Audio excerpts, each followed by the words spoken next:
So the real reason why Lesedi Developers na influencers wao wana trend ni kwa sababu waliuza hot air. Hot air in the sense that waliuza land, customers wakamaliza kulipa, lakini customer hakuna land alienda akaonyeshwa. Ama akionyeshwa anapata ile land anaonyeshwa, kuna mtu mwingine ana claim. So mmeuziwa more than 2 people the same piece of land. And if utaonyeshwa a piece of land peke yao, wengine wana complain kwamba walionyeshwa land kidogo kuliko yenye walinunua. Maybe mtu alinunua 50 by 80, lakini ile land unaenda kuonyeshwa ni 30 by 70. Now everyone in social media and in mainstream media na wenye walinunua are seeing Lesedi Developers and the influencers as evil, and we want to go to court na tuambie court ama serikali ichukue hatua, either Lesedi Developers ifungwe ama mulipwe pesa zenyu. Hello and welcome to Keym Explains. Siwezi taka to crucify Lesedi Developers when the real criminals bado wako free huku nje wanatembea. But let me explain. In the business of land acquisition, kuna watu waine wanakuanga involved. Number 1 is the buyer, wewe mwenye unanunua. Number 2 is the seller. Now the seller can be the real owner of the land ama inakuwa a real estate. Besides those people, kuna watu wengine wawili. Kuna bank na kuna the government. The role of the bank is very simple. If you cannot afford to buy by cash, they give you a loan for you to acquire that property. And the role of the government is also simple. They are supposed to act as the regulators, bring policies to guide you when you are dealing with the business of land. Let us now focus on the role of the buyer, who is you, and the role of the real estate company, which is the seller. I will start with the real estate company. The real estate company in this case inaweza act either as the owner of the land ama as the agent ama on behalf of the owner of a land. Their work is to identify a land and then market it for the purpose of selling. In this case, the real estate nataka to deal nayo ni hii yenye mnasema ni criminal, Lesedi Developers. Lesedi is supposed to identify a land, alafu I market so that wewe ukuje kuinunua. In the process of marketing, there is the place where Lesedi anapata customers wake.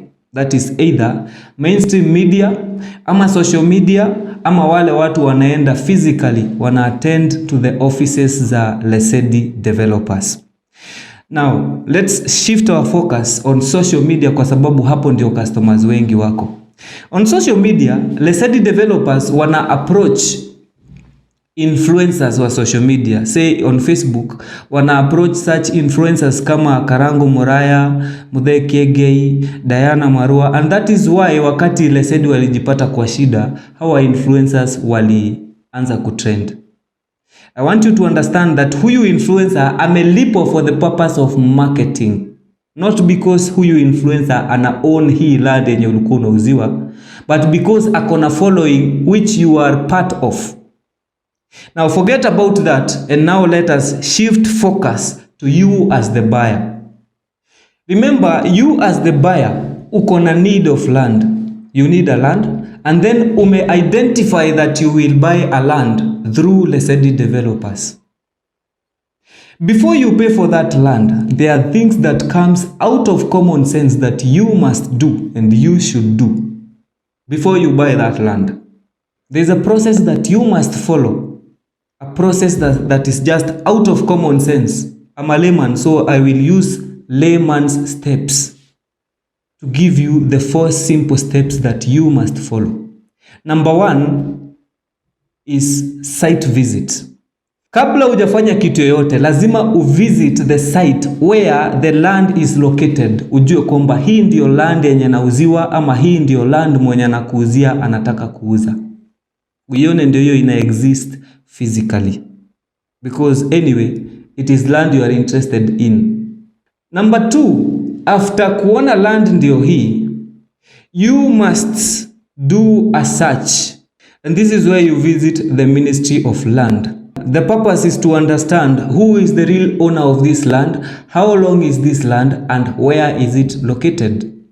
In this case, you will require documents za mwenye land, that is maybe the ID, the KRA pin, the plot number. Zote uende kwa Ministry of Land uconfirm kwamba huyo mwenye ana claim ni yake, ni kweli ni yake. Ukishafanya search yako na umeconfirm kwamba shamba kweli ina belong to that person, rudi kwa ile kijiji mahali hiyo shamba iko.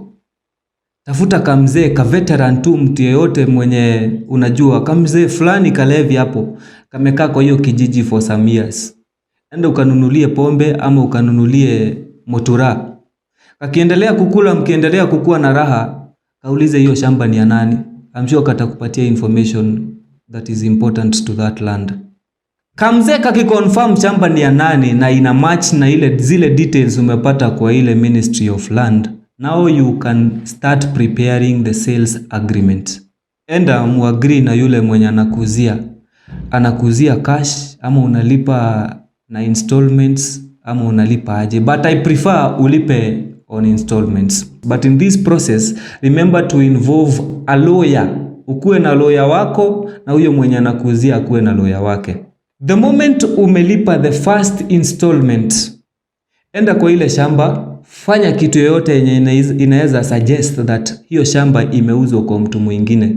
Maybe enda uchimbe beacon, weka kitu, ama uweke fence, ama uchimbe choo, ama hata umwage mawe, ujifanye unataka kujenga na uache hiyo mawe ikae hapo for some time, say 3 months ama hata 6 months if the terms are going for a long time.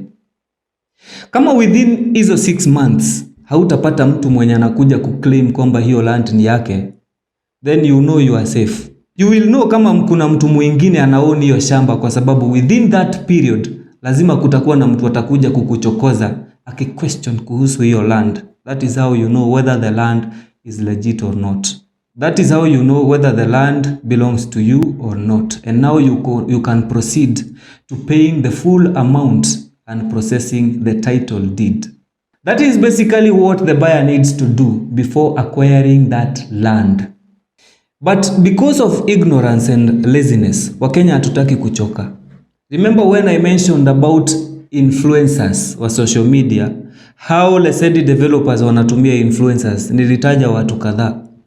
Just because you know that influencer, just because you know Karango Muraya ama Muthe Kiengei ama Diana Marua ni watu wenye wanajulikana na ni watu wenye wanadeal na land, probably umeona akiuzia mtu mwingine ama akionyesha Lesedi wakipea mtu shamba na ni real, you just trust that, and out of that advert anakupatia paybill number ya Lesedi ama unachukua Lesedi Developers paybill number kwa their website, unatuma pesa na unamaliza, wewe unangoja tu pesa zikuje. But what is the reality? This is just an influencer mwenye amelipwa ndio advertise hii land yenye tulisema, hii land yenye inakuwa marketed na Lesedi Developers, na contract yake inaisha the moment you express the interest to buy.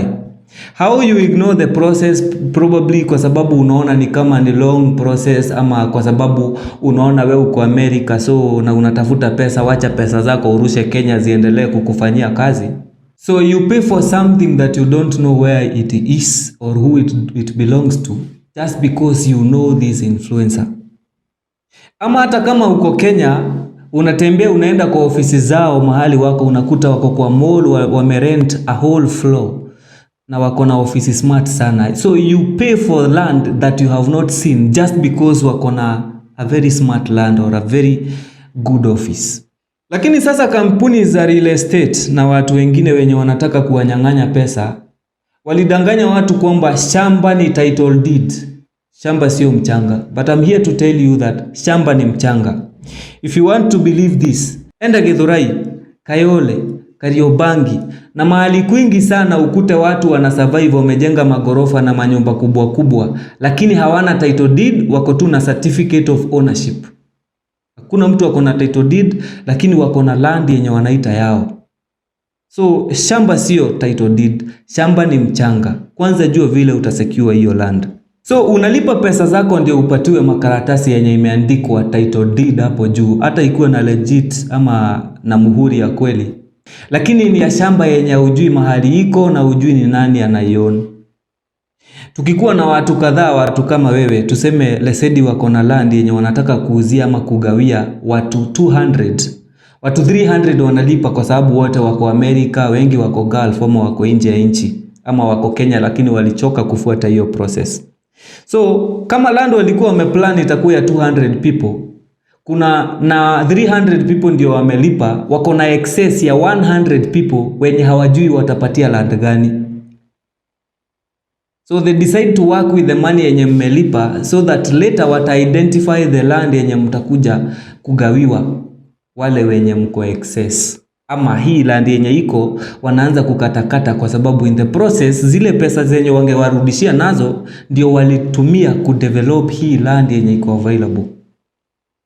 So they have excess of customers but they don't have land to give this excess. Once you customers realize that hakuna land, you run to the company, munaanza kulia ati muliuziwa hot air. That is where hot air came from.